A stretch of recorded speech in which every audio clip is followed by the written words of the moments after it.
Vamos a abrir la palabra en el libro de Romanos.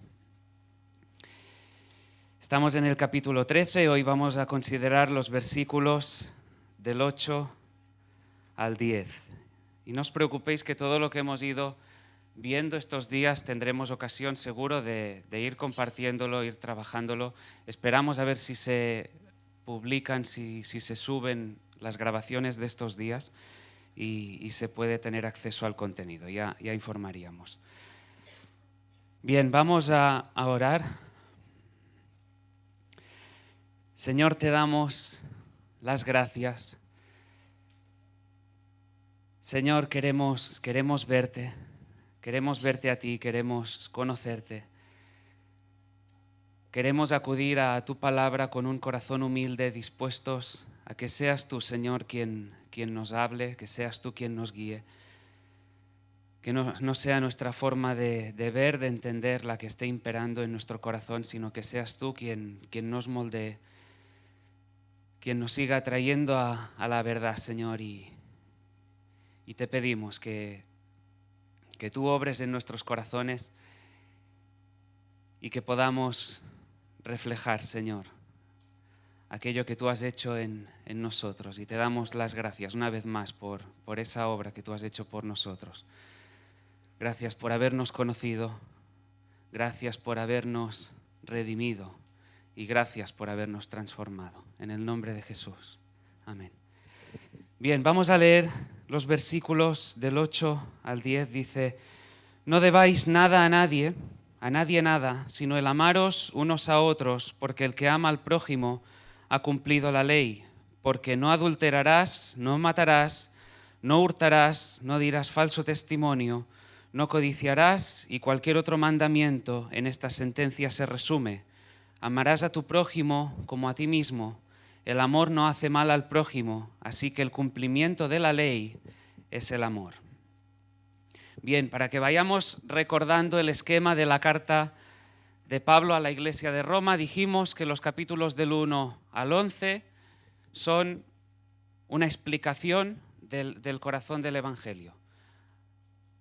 En estos primeros 11 capítulos, Pablo explica cómo es que alguien puede ser salvo por medio de la obra de Jesús, que es por medio de la justificación únicamente por la fe en Jesús. Y a partir de entonces entramos en un proceso de santificación gradual en el que nos encontramos. ¿Para qué? ¿Cuál es el propósito? ¿Cuál es el bien? Que seamos hechos a semejanza de Jesús. Y a partir del versículo 12 vemos que la carta, lo hemos estado viendo, da un giro radical y pasa de la parte doctrinal a la parte práctica. A la parte práctica donde Pablo nos explica cómo debería brillar la vida de aquel que profesa ser creyente. Y la motivación, nos dice Pablo, es las misericordias de Dios.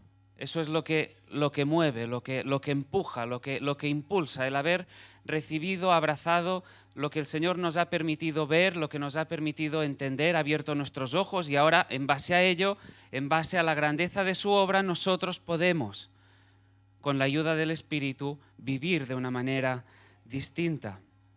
Enfocando ya el tema que hoy tenemos por delante, en los primeros 11 capítulos vemos el amor de Dios por nosotros, el amor ágape, después lo repetiremos, y en el capítulo 12 en adelante lo que vemos es el efecto de ese amor capacitándonos a su vez para amar a otros.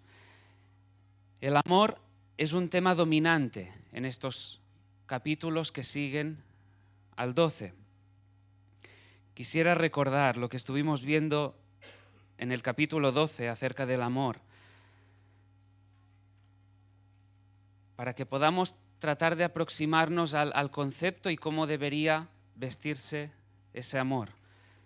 Sin fingimiento, sin hipocresía, aborreciendo lo malo, siguiendo lo bueno, amándonos unos a otros con amor fraternal, prefiriéndonos los unos a los otros, con diligencia, sin pereza, fervientes en espíritu, gozosos en la esperanza. Y Pablo va siguiendo hasta que al final, lo veíamos hace unas semanas, En el versículo 21 dice, no seas vencido de lo malo, sino vence con el bien el mal. Y ahora llegamos al versículo 8 del capítulo 13, donde también nos hablará del amor, pero en medio ha habido una parte muy concreta, referente a la relación entre el creyente y el Estado. Lo hemos visto. Y entonces lo que podríamos preguntarnos es, ¿qué orden está siguiendo Pablo? Es un paréntesis sin más, tiene alguna razón de ser que en medio de toda esta enseñanza del amor que nos ha precedido y ahora que continúa en medio nos hable de la relación entre el creyente y el Estado. No es que no tenga sentido, tiene muchísimo sentido. En el versículo 21 nos habla de vencer el mal con bien. Y luego nos habla de la participación de cada uno de nosotros en la sociedad. Y lo que Pablo nos está hablando es que debemos vencer el mal que hay en esta sociedad con bien, haciendo lo bueno. En nuestros días, en medio de nuestros conciudadanos. Y lo que nos dice es, a quien le debáis, pagad a todos lo que debéis, al que tributo, tributo, al que impuesto, impuesto, al que honra, honra, al que respeto, respeto, a cada uno. Y en el versículo 8 lo que leemos es que nos habla también de pagar a cada uno lo que le debamos, aquellos que tenemos alrededor. Y por si no te has dado cuenta, le debes al que tienes a tu lado. Hay a uno aquí dice, ¿que le debo? ¿Cómo puede ser que le deba? ¿A quién? Si estoy al día. Veremos. Pablo nos está llamando no solo a participar en el Estado, sino en la vida pública. En nuestros días, allí donde estemos, en el hogar, en el trabajo, con nuestros amigos, en la universidad, en el colegio, el instituto, donde estemos moviéndonos a hacer el bien en medio de esta sociedad. En el libro del profeta Jeremías encontramos un ejemplo acerca de hacer el bien, un llamado a hacer el bien en medio de una sociedad convulsa. El profeta llamó a los judíos que se encontraban en el exilio ahí en Babilonia a vencer el mal buscando la prosperidad de aquellos que estaban alrededor suyo. Cuando Jeremías les escribió, se habían aislado como en un enclave y se rehusaban a participar, de formar parte, por así decirlo, de una sociedad pagana e inmoral. Y Jeremías anunció un gran juicio, lo vemos en el libro. Anunciaba un gran juicio si la ciudad, ¿qué? No se arrepentía. Y les llama a estar con los ojos bien abiertos en medio de una sociedad mala, corrupta. Como nosotros tampoco estamos tan lejos de eso.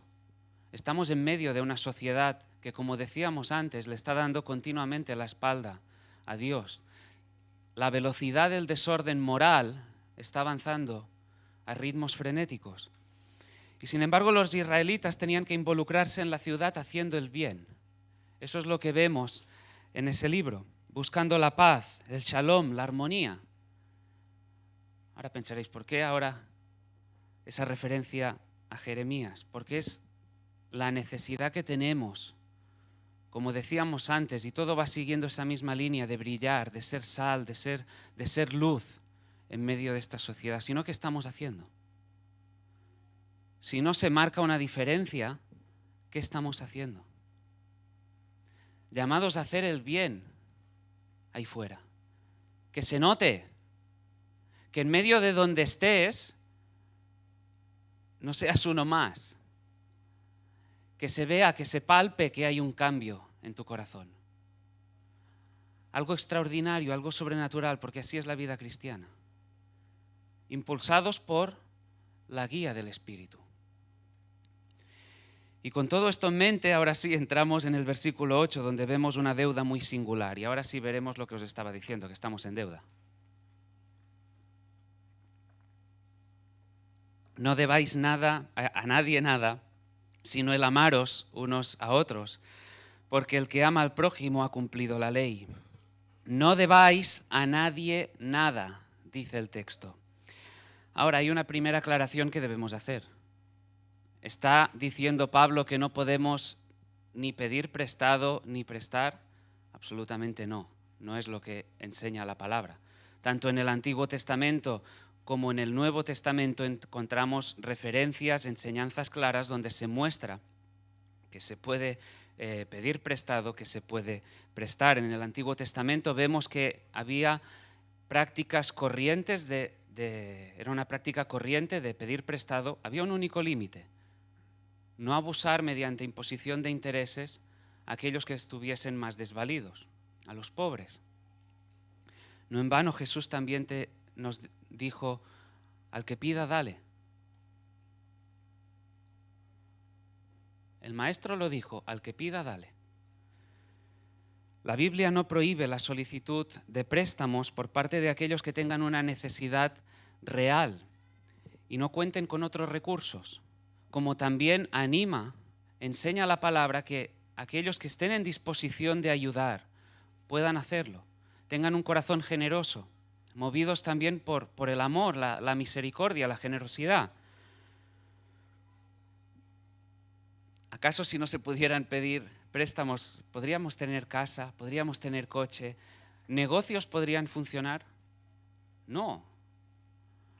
La mayoría de los de aquí, o casi nadie de los de aquí, podría tener una casa si no pudiera solicitar una hipoteca.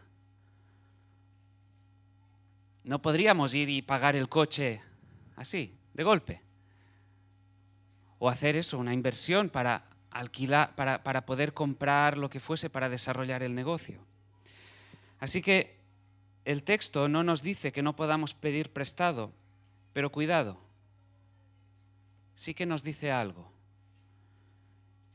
Y es que los cristianos debemos estar al día de los compromisos adquiridos. No se prohíbe pedir prestado, pero sí que se nos exhorta a que estemos al día de los compromisos adquiridos. ¿Cómo? Pagando en tiempo. Así de claro, pagando en tiempo. No te metas en una deuda si sabes de antemano que no vas a poder cumplirla. No te metas en según qué aventuras si sabes que no vas a llegar ya al primer pago. Sé sabio, sé buen administrador de los recursos que el Señor ha puesto en tus manos. ¿Cuántas veces el ser humano, o cuántas veces quizá los que estamos aquí, hemos querido hacer o llegar a donde ya sabíamos de entrada que no podíamos llegar? Hemos querido quizá vivir por encima de unas posibilidades reales. Hemos fantaseado y luego problemas, disgustos, amargura. Ahora, cuidado, y con eso también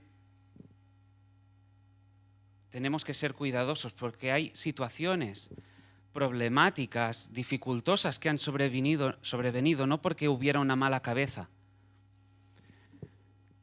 Hay situaciones donde uno dice: es que me ha arruinado, pero es que realmente no se podía prever. Cuando sobrevino según qué crisis financiera era quizá impensable. ¿Alguien aquí podía esperar una pandemia? ¿Alguien aquí en su conocimiento podía esperar un evento de tamañas consideraciones que alterara absolutamente todo? El orden económico, social, laboral, que le diera un vuelco absolutamente a todo. Claro, eso ha traído situaciones económicas muy difíciles. Y detrás de esa dificultad no es que hubiera una mala cabeza a la hora de organizar la economía. Ahora, hecho ese paréntesis de que hay situaciones que no se pueden prever, lo que sí debemos hacer es ser buenos administradores. Ser buenos administradores, saber qué es lo que necesitamos, saber dónde debemos invertir, cuál es la meta, el objetivo. Si algo está ahí y es que no necesitamos eso, nos traerá más quebraderos de cabeza que otra cosa.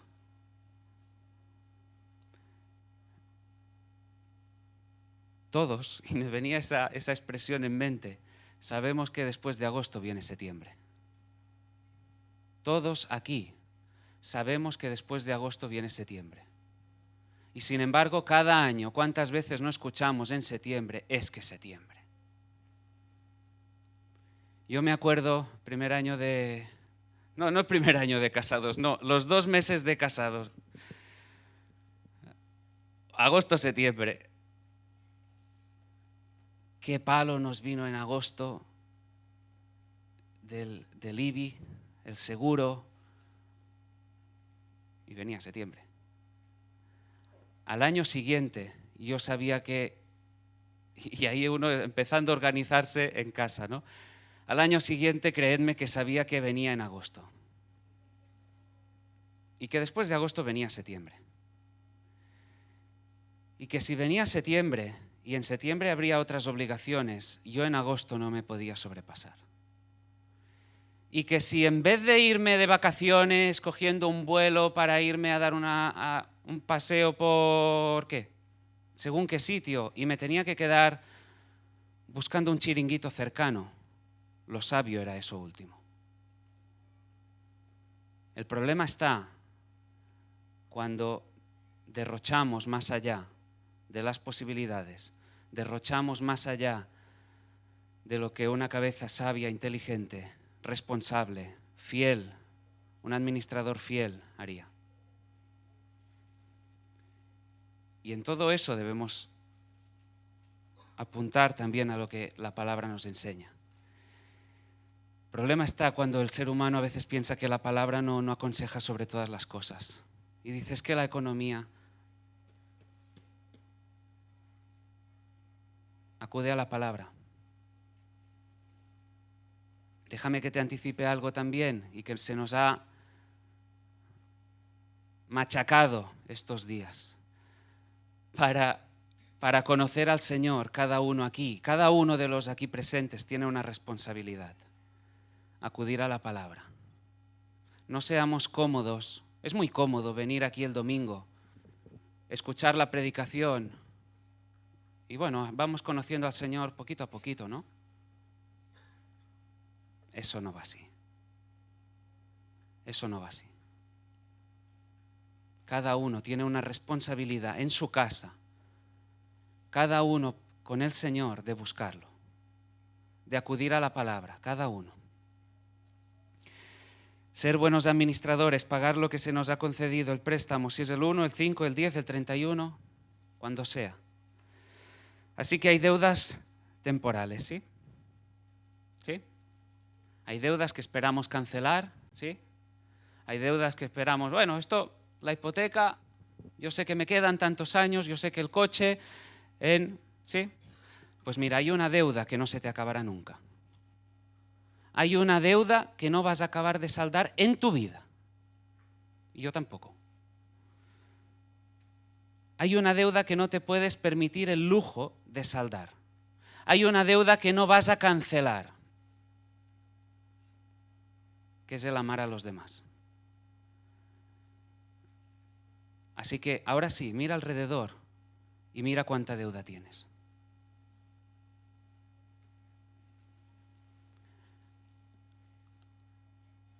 Estás en deuda, estoy en deuda.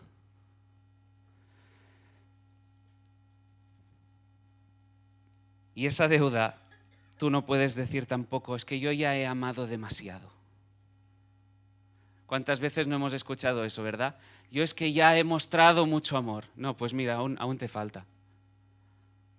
Es que amo demasiado a mi esposa, a mi esposo, a mis hijos. No, mira, es que esto no se acaba. Es que en la iglesia he amado mucho ya, pues mira, aún te falta. ¿Y con los que son difíciles de soportar? Pues también. El compañero de trabajo que es difícil, también. El jefe insoportable, también. A que te persigue, también. A que te acusa, también. A que te ha traicionado, igual. Se trata de hacer el bien. Vencer al mal con bien. Si debes algo a alguien, porque hemos dicho que estamos ante una deuda muy singular, si debemos algo a alguien, sea una persona, sea un banco, es porque nos ha dado algo primero.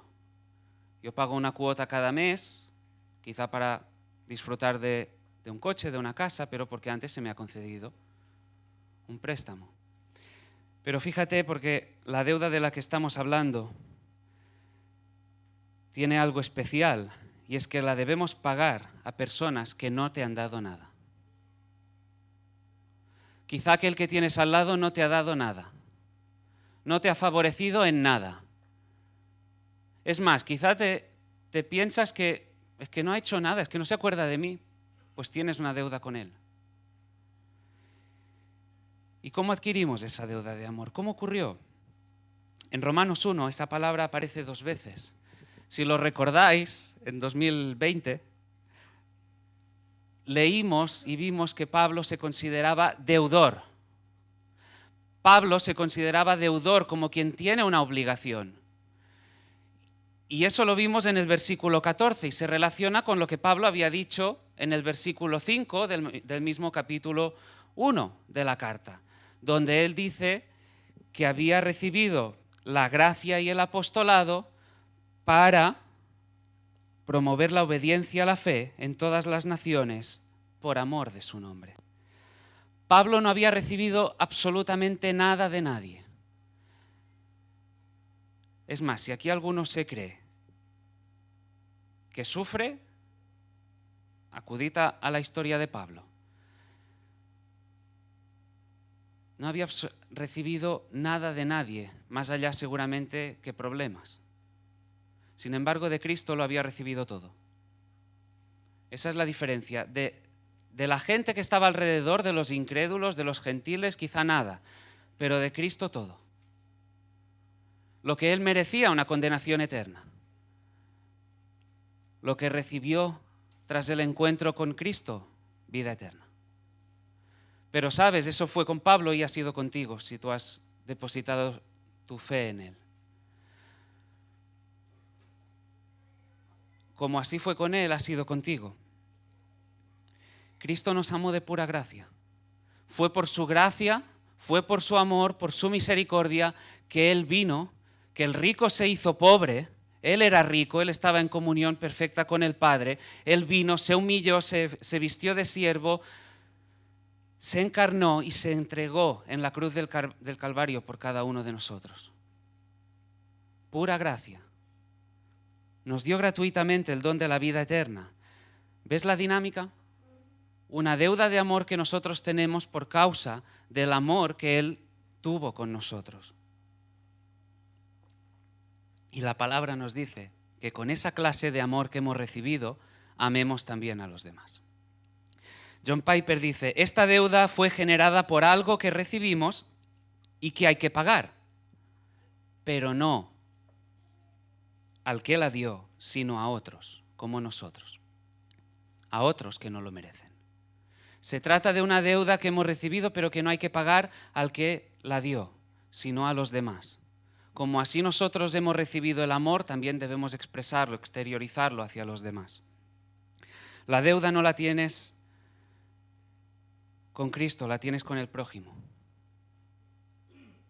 La deuda la tienes con aquellos que están a tu alrededor. Primera de Juan 3:16. En esto hemos conocido el amor, en que Él puso su vida por nosotros. También nosotros debemos poner nuestras vidas por los hermanos.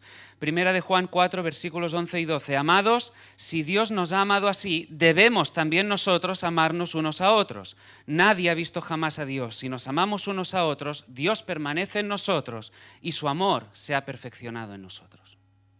Si tú no amas, no has entendido nada. Si tú no amas al hermano, si tú no amas al que está a tu alrededor y dices que eres cristiano, no has entendido nada. No has entendido nada. Y la enseñanza trae consigo 2 aplicaciones. La primera la hemos visto, una deuda permanente, nunca habrás amado demasiado, nunca se agota, nunca se cancela. Y la segunda, la que pica un poquito más, los demás no se tienen que ganar el derecho a que los ames. Los demás no se tienen que ganar el derecho de que los ames. ¿Te ganaste tú el derecho de que Cristo te amara? No. ¿Me lo gané yo? Tampoco.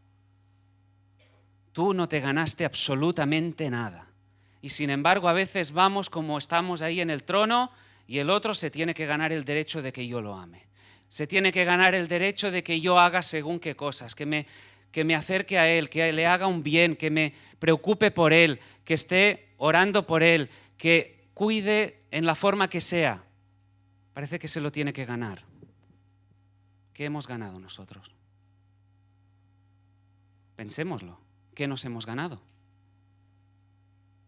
No hemos ganado absolutamente nada, ¿eh?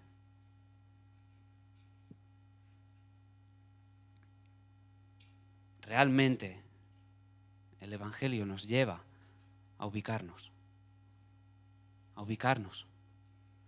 ver quiénes éramos y ver quiénes somos por la gracia del Señor. Y si lo recibimos por gracia, lo damos por gracia. Lo que se ha recibido de gracia se da de gracia. ¿Y quiénes son los demás? Pues todos. Todo aquel que no seas tú. Por eso te decía y te invitaba a mirar alrededor. Y aquí, como te decía, es un local con unas dimensiones limitadas,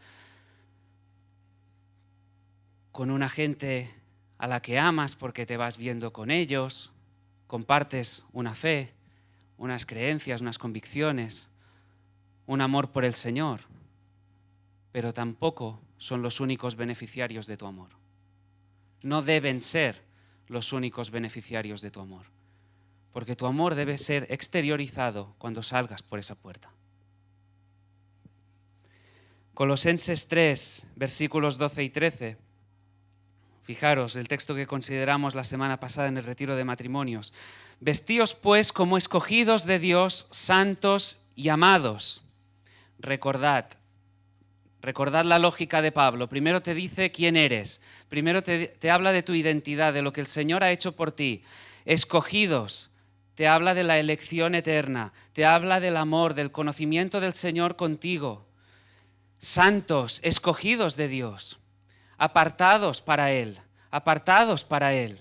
Amados, te ha hecho recipiente, te ha hecho beneficiario de su amor. Y ahora, a partir de ahí empuja.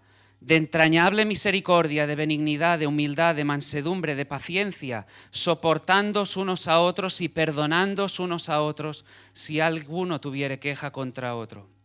De la manera que Cristo os perdonó, así también hacedlo vosotros. Tenemos el modelo. Cristo es el modelo. Y en cada una de las relaciones en las que nos encontremos, amémonos. Esposos, amad a vuestras esposas. Esposas, amad a vuestros esposos. Padres, amad a vuestros hijos. Hermanos, amémonos entre nosotros. Y amemos a los incrédulos. Amemos también a aquellos que no creen. Amemos a aquellos y veamos cuál es su condición. Tengamos una pasión por sus almas. Que podamos ver cuál es la confusión que hay en su corazón, en su mente, lo alejados que están, lo perdidos que están, aunque se crean felices, y oremos por ellos. Familiares que tenemos alrededor. No debáis a nadie nada, sino el amaros unos a otros. Y el amor no siempre tendrá las mismas manifestaciones. Y recordad, quiero leerlo, 1 Corintios 13.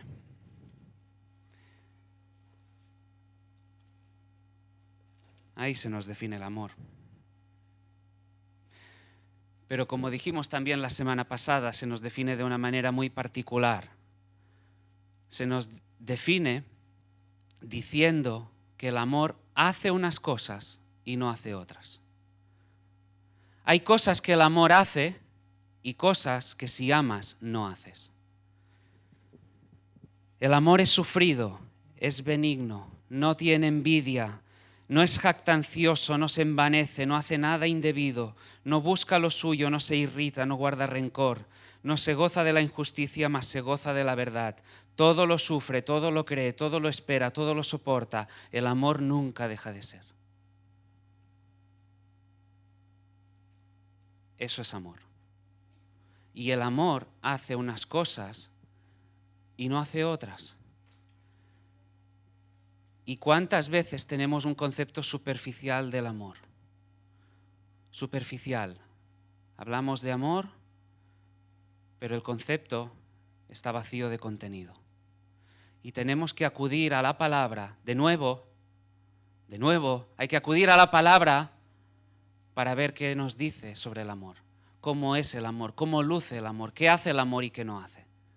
Y eso afectará a tu hogar, afectará a tu matrimonio, afectará la relación con tus hijos, afectará la relación en la iglesia, afectará la relación con tus compañeros de trabajo, con tus compañeros de instituto, allí donde estés. Y afectará al estado del corazón. Como decía, las manifestaciones de amor tienen muchas formas. A veces puede que se manifieste por medio de un abrazo. Quizá llegue un momento donde alguien necesite que no le digan nada y sin embargo sienta que tiene todo el apoyo, que tiene a alguien alrededor, alguien que escucha. Hay momentos en que alguien necesita que no venga nadie como una metralleta y escuche, al que pueda vaciar cómo está realmente. A veces, aunque duela un poco más, el amor exige alejarte de alguien para tratar con el corazón. Hay una historia que siempre que acudimos a ella nos sorprende. ¿Recordáis el joven rico? Fue corriendo a Jesús, tuvo un encuentro con él, recibió una enseñanza muy clara. Sin embargo, Cristo dice que lo dejó ir y estando lejos leemos que lo amó. Tendría sus motivos para dejarlo ir, pero lo amó. A veces el amor se manifestará a través de la corrección, de la disciplina, una y otra motivadas por el amor. Si has disciplinado, si has corregido con ira, arrepiéntete y pide perdón. Sobre todo padres, si has cogido la cuchara, con ánimo de, ya sea de venganza o con enfado, ve y pídele perdón a tu hijo. Y ahora uno dice, ¿cómo? ¿Que yo, padre, tenga que ir al hijo a pedirle perdón? Sí, quizá le enseñes más así que callándote. La disciplina, la corrección, siempre motivadas por el amor. Y el pasaje también enseña que ese amor no sustituye la ley, sino que la cumple y la resume.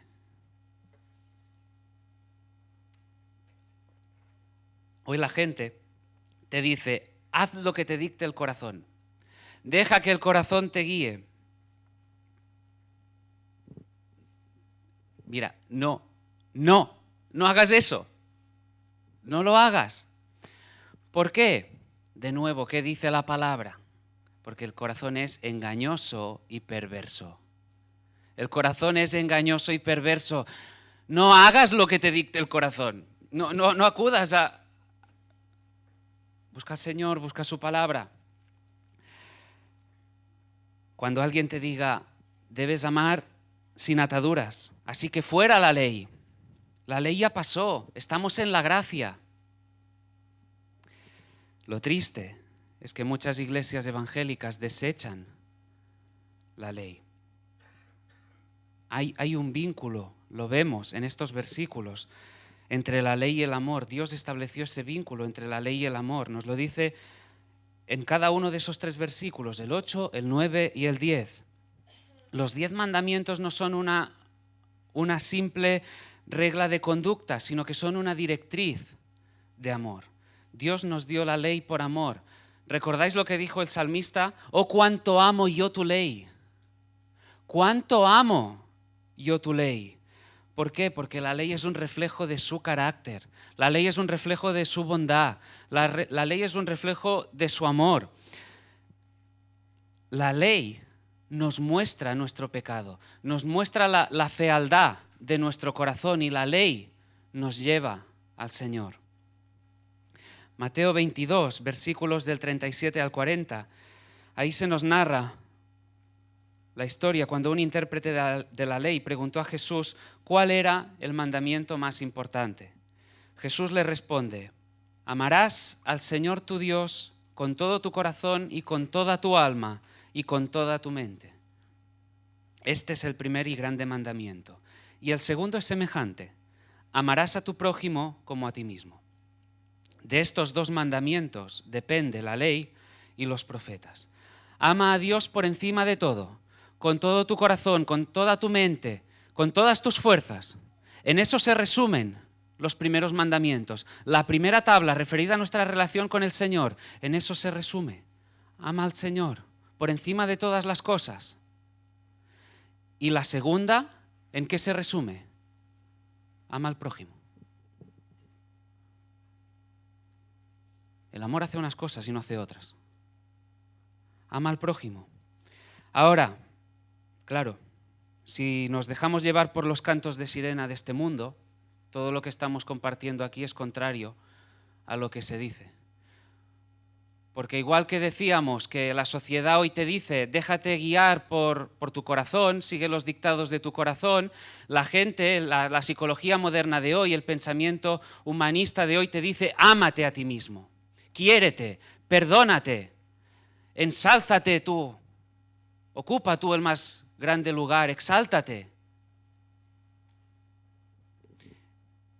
Y así parece que donde en la Escritura hay dos mandamientos, añadimos un tercero y lo ponemos en primer lugar. Ámate. Y ya luego, si acaso, llamarás al Señor y llamarás al prójimo. Pero en primer lugar, ámate. Eso no es lo que enseñó Jesús. Eso no es lo que nos muestra la palabra. Y llegados a este punto, también, creo que debemos ser muy conscientes de la sociedad en la que vivimos y dirigirnos de una manera muy clara y muy directa a los padres. Porque igual que enfatizamos y recalcamos que estamos en un sistema educativo con unas normas que cada vez más van introduciendo según qué tipo de enseñanzas antibíblicas en la sociedad, también hay profesionales que se meten en las escuelas, sean maestros, sean psicólogos, que van a querer tratar de enfocar, entre comillas, al niño o a la niña y le van a insuflar una serie de pensamientos que nada tienen que ver con la palabra y el niño ¿qué? Se verá realzado. El niño se verá desubicado. Le van a ir alimentando con el búscate tú, quiérete, que todo esté bajo tu control, que tú te sientas bien. Y en el colegio parece que se aplaude esa introducción de un tercer mandamiento, que el niño controle. Y ay, que no le pase nada al niño. Padres, por favor.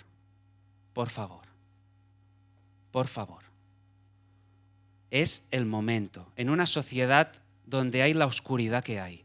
Es el momento, en una sociedad donde se le está dando la espalda al Señor, que despertéis, que despertemos, que no nos acomodemos, que dejemos ya la pasividad, la desidia, de estar en lo cómodo de venir el domingo y de trabajar en casa, de cuidar el corazón de los niños, porque si no, ¿quién lo va a cuidar?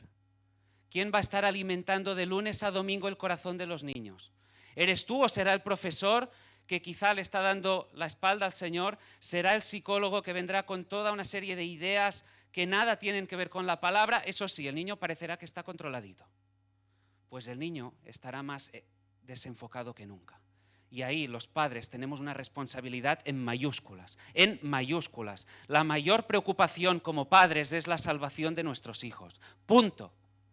Punto. No que esté más o menos cómodo en un determinado lugar un día de la semana.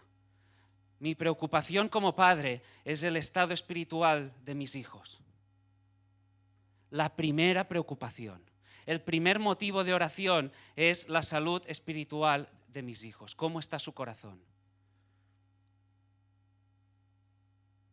Y le pido al Señor, no busco consejo en otros que vengan con enseñanzas que se alejan de la palabra. Es así. Y debemos pedirle al Señor mucha sabiduría para ello. Porque la lucha es frenética.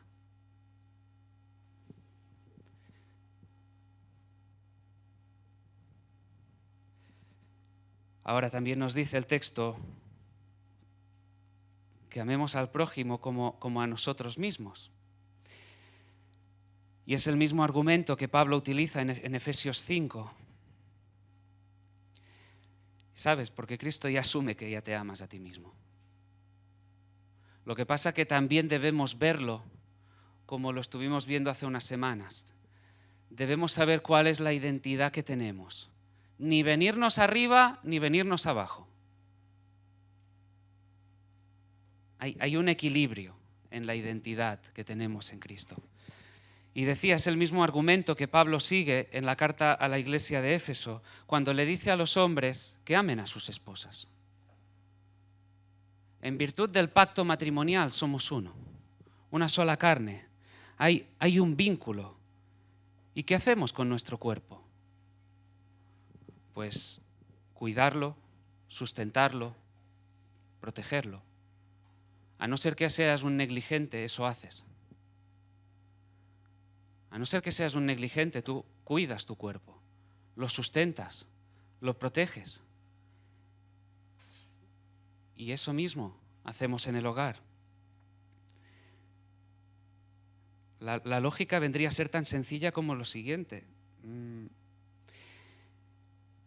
El que ama a su mujer a sí mismo se ama, y el marido que quiera desgraciar su vida, que quiera destrozar su vida, que haga de su mujer una desgraciada. Son uno, somos uno. Cuidar, proteger, sustentar. La Biblia asume el amor propio, eso sí, pero de una manera equilibrada, como decíamos. Procura tu felicidad buscando la felicidad de aquel que tienes al lado. En eso se basa el amor, ese amor que hace unas cosas y no hace otras. Buscar la felicidad en la felicidad, el bienestar del que hay al lado, el bien de los demás. Eso es lo bueno, eso es una manifestación de amor. Dice la palabra, un mandamiento nuevo os doy, que os améis unos a otros. Ahora, espera. Ahí uno dice, cuidado, pero espera. ¿Cómo que nuevo? Eso ya estaba, ¿no? Que nos amemos unos a otros, eso ya lo teníamos. En el Antiguo Testamento ya se habla del amor que debemos procurar, por ejemplo, con el extranjero. ¿De qué me estás hablando, Pablo? Ay, perdón. Señor, ¿de qué me estás hablando? Dice, que os améis unos a otros como yo os he amado. Como yo os he amado. Ahí vemos lo nuevo. Ahí vemos lo nuevo. La cruz es lo nuevo. La cruz es lo nuevo. Ama como Cristo. Amar como nos amó Jesús. ¿Recuerdas el texto que hemos leído antes de Colosenses? Y que nos sitúa. Nos habla de quién es el modelo. El modelo es Él. Perdonar como Él nos perdonó. Soportar como Él nos soportó. Créeme, tú y yo a veces somos insoportables, ¿eh? Tú y yo, cada día, somos rebeldes muchas veces. Cuando no estamos yendo, haciendo o no haciendo lo que deberíamos. Y sin embargo, Él tiene compasión, nos soporta. Está ahí. de la manera que Cristo os perdonó, ahí tienes el modelo, así también hacedlo vosotros. Y los 10 mandamientos nos muestran cómo podemos hacerlo. Y a continuación se nos citan algunos. No adulterarás. Muy sencillo, si amas no adulteras. Lo mismo que dijimos la semana pasada. He tenido una aventura con este, con aquel, pero la amo. Lo mismo que decíamos la semana pasada. Escúchame, no la amas. No, pero es que no la amas. No la amas. Si tú amas a tu esposa, no te vas con otra. Si tú amas a tu esposo, no te vas con otro. Si tú amas a tu esposa, a tu esposo, tú no tienes ojos para otra o para otro. Si tú amas a tu esposo o a tu esposa, no te entretienes en según qué búsquedas. Es así de sencillo. El amor hace unas cosas y no hace otras. Si tú amas, no matas, no matarás, no le quitarás la vida a nadie. Si tú amas, no hurtas, no tomas ilegítimamente aquello que no te pertenece, aquello que no es tuyo. No lo haces.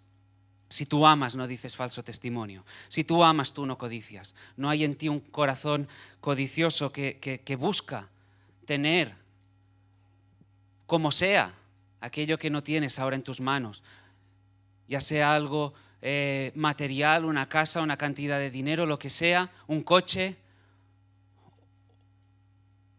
o una pareja, una relación. Fijaros que Pablo está pensando en la segunda tabla de la ley, referida a nuestra relación con los demás, pero directamente vinculada con la primera. ¿Por qué? Si tú no amas al Señor, si el Señor no ha obrado en tu corazón, si tú no has sido regenerado, si tú no estás convertido, es imposible que ames al prójimo de esta manera. Es imposible que puedas mostrar esa misma clase de amor que tuvo Jesús contigo si tú no eres convertido. Es imposible. Es imposible. Puedes recibir como una enseñanza, pues mira, sí, es una buena enseñanza en cuanto a según qué valores, pero no lo podrás llevar a cabo. Por más que tú esfuerces, si el Señor no ha obrado en tu corazón, si no has nacido de nuevo, eso te podrá sonar a una música más o menos bonita, pero imposible de llevar a la práctica. Imposible, imposible. Y creo que estos mensajes de Romanos nos sitúan o nos deberían llevar a ubicarnos. ¿Por qué? Porque muchas veces, y lo dije cuando iniciamos el capítulo 12, muchas veces he escuchado, Xavi, pastor, no vea Romanos, del 1 al 11. Mira, que Romanos no sea un puro conocimiento intelectual. Que no sea una acumulación de información porque sí. Porque a mí me duele en el corazón de una manera profunda escuchar a aquellos que me dicen no veas con Romanos y sin embargo su vida es un desastre total, absoluto, que no refleja ni lo más mínimo lo que el Señor ha hecho en su vida o que dice que el Señor ha hecho, porque muchos puede que estén aquí confundidos, pensando que porque llevan ciertos años, cierto tiempo acudiendo a una iglesia evangélica, ya está todo hecho. No va de eso. Puedes ser miembro de una iglesia y sin embargo estar más alejado que nunca. Lo que estamos viendo de Romanos nos lleva a un análisis profundo del estado de nuestro corazón. Lo dijimos la semana pasada. Por supuesto luchamos, por supuesto hay luchas en nuestro corazón, en nuestra vida, pero hay estilos de vida que se contraponen, que están en las antípodas de lo que es la vida de un hijo de Dios. Cuando lo hemos visto con el perdón, aquel que está instalado en el rencor de manera permanente, que ponga en tela de juicio su conversión, que dude. honestamente, con todo el cariño y el máximo amor te lo digo, si hay determinadas prácticas, si hay determinadas conductas, si hay determinadas actitudes en tu corazón que son permanentes, no que estés luchando puntualmente con ellas, permanentes, y que estás cómodo ahí, pon en duda tu conversión. Y clama al Señor. Clama al Señor. Estamos tratando de ese amor ágape. Os lo he dicho. ¿Y cuál es ese amor ágape? Es un amor que no entiende ni de egoísmos. Es un amor que se entrega, un amor que es sacrificial, que es solícito, que es diligente, activo, un amor que hace y que no hace. Es el amor de Dios que tuvo con nosotros, el que se ha descrito en Romanos del 1 al 11. Es el que ahora nosotros se nos dice del 12 en adelante que tenemos que tener para con los demás. Timothy Keller escribió, desobedecer la ley de Dios, fíjate bien con eso, desobedecer la ley de Dios no es una mera desobediencia.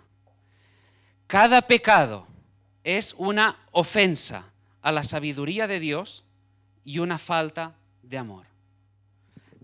Te lo repito, desobedecer la ley de Dios no es una mera desobediencia. Cada pecado es una ofensa, es un ataque a la sabiduría de Dios y una falta de amor. No eres más sabio que Dios. No soy más sabio que Dios. Ninguno aquí es más sabio que Dios. Nadie, nadie, absolutamente nadie. De manera que si tú no eres más sabio que Él, tú no sabes mejor que Dios qué es lo que le conviene a tu hogar. Tú no sabes más que Dios qué es lo que le conviene a tu matrimonio. Tú no sabes más que Dios qué es lo que le conviene a tus hijos. Tú no sabes más que Dios en cuanto a la forma de tratar al hermano. Tú no sabes más que Dios. Así que bájate, bajémonos.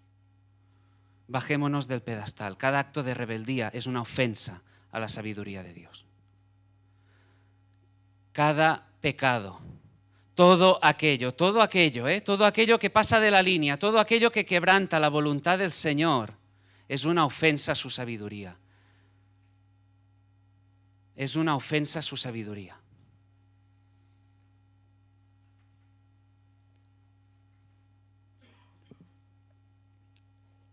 A veces a los padres parece que lo más amoroso es no corregir o disciplinar a los hijos. Y piensan, no, es que así lo amo. No, no lo estás amando, lo estás aborreciendo. Porque el que ama a su hijo lo disciplina. El que ama disciplina. Como así el Señor también disciplina a los suyos. No es porque ames demasiado, sino que no lo estás amando. No seas más sabio que Dios. ¿Quieres amar a Dios y a los demás de una manera apropiada? Cumple sus mandamientos. Fíjate, Juan 14:15, si me amáis, guardad mis mandamientos. Palabras de Jesús. Es la enseñanza que vemos de Jesús. En Juan 14, 21, 23, el que tiene mis mandamientos y los guarda, este es el que me ama. Este es el que me ama. Y el que me ama será amado por mi Padre, y yo le amaré y me manifestaré a él. Versículo 23, el que me ama mi palabra guardará. Quisiera de verdad que todo esto retumbara en tu mente. Mi palabra guardará ¿en qué? En todo. En todo. No eres más sabio, no soy más sabio. Su palabra, su consejo, su voluntad. Él está en el trono, Él reina. Es por eso que en la carta de Pablo a los Romanos, donde se exalta extraordinariamente el Evangelio, Pablo también exalta la ley. Romanos 7, versículos 7 y 12, dice, la ley es pecado en ninguna manera. Es santa y el mandamiento santo, justo y bueno.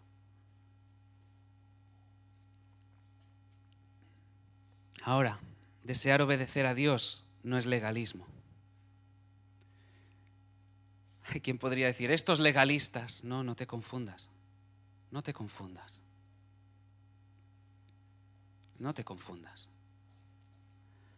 Como también hay quien haya podido decir, no, es que ahora como están en las doctrinas de la gracia, es que si en la gracia parece que ya todo da igual. No te confundas, ni mucho menos. Como he dicho antes también, puedes haber abrazado o decir que, wow, qué bonitas las doctrinas de la gracia, pero es que si tu vida no refleja lo que hay detrás de esas doctrinas, duda de tu conversión. Si tu vida no es una manifestación del significado de esas doctrinas, duda de tu conversión. Lo que hace legalista a uno es tratar de hacer las cosas para ganarnos el favor de Dios, y esto, ahí no. Es que no podemos hacer lo suficiente para ganarnos nada de Él. Él lo ha hecho todo. Cuando no lo merecíamos, Él vino. Él dijo, estoy aquí.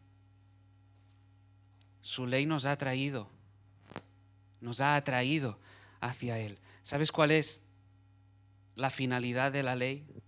Romanos 3:19, que tu boca, la mía, se calle. La finalidad de la ley es que tu boca se calle, que se te acaben los argumentos, que te calles la boca. Esa es la finalidad de la ley. La finalidad de la ley es que te quedes sin argumentos, que tu boca se cierre, que se calle, que dejes de hablar. Ya no hay más argumentos. Que veas cuál es tu condición y que hay un Salvador. Esa es la finalidad de la ley. Que veas que por ti no hay nada, que tú no mereces nada, pero que en Cristo lo hay todo. Nadie se salvará obedeciendo, es imposible. Gálatas 3:24, de manera que la ley ha sido nuestro ayo para llevarnos a Cristo, a fin de que fuésemos justificados por la fe. No por lo que hiciésemos, no por nuestros méritos, por la fe. Y ahora por la fe, ¿qué? Podemos seguir avanzando, podemos avanzar gradualmente en ese proceso de santificación en el que nos encontramos por causa de su amor. Escogidos, santificados, amados. Y ahora sí, ahora el corazón puede seguir avanzando. Y es curioso, fijaros, aquel que ha depositado su fe en el Señor tiene un corazón que da fruto. ¿Y recordáis los frutos del Espíritu? Sí, ¿verdad? ¿Cuál es el primero de ellos que se nos cita?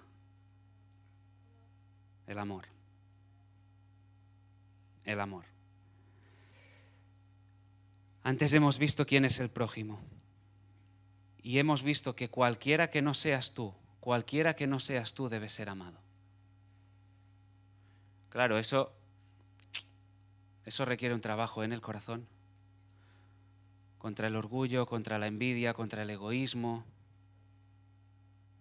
La soberbia también, de pensar, no, es que, como hemos dicho, una deuda permanente que no se va a cancelar, que se trata de dar de gracia lo que tú por gracia has recibido.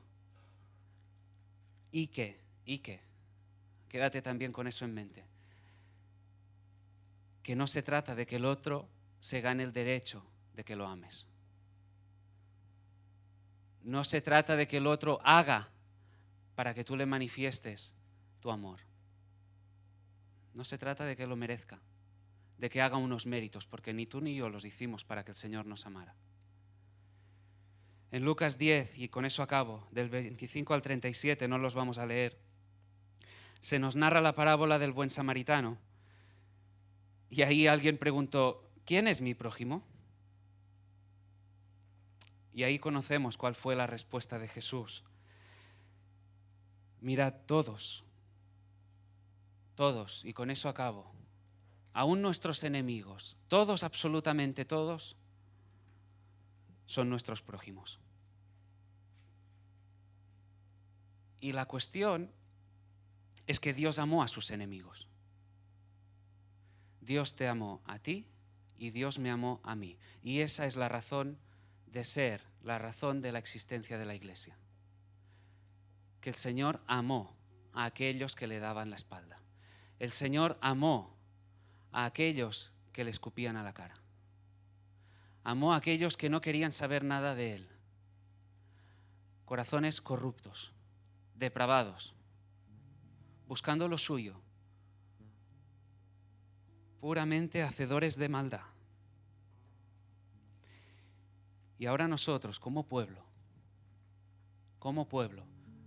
sabedores, conocedores de ese amor inmerecido, recibido de gracia, tenemos el llamado de darlo a aquellos que están a nuestro alrededor, por gracia. Un amor ágape, entregado, sacrificial, incondicional, sin reservas, sin condiciones. Un amor que se da, un amor que hace y un amor que no hace determinadas cosas. Un amor solícito. Y recuerdo lo que dijimos la semana pasada en el retiro, solícito, diligente, que provee, que protege física y espiritualmente. Y ahí tenemos un llamado. Amén.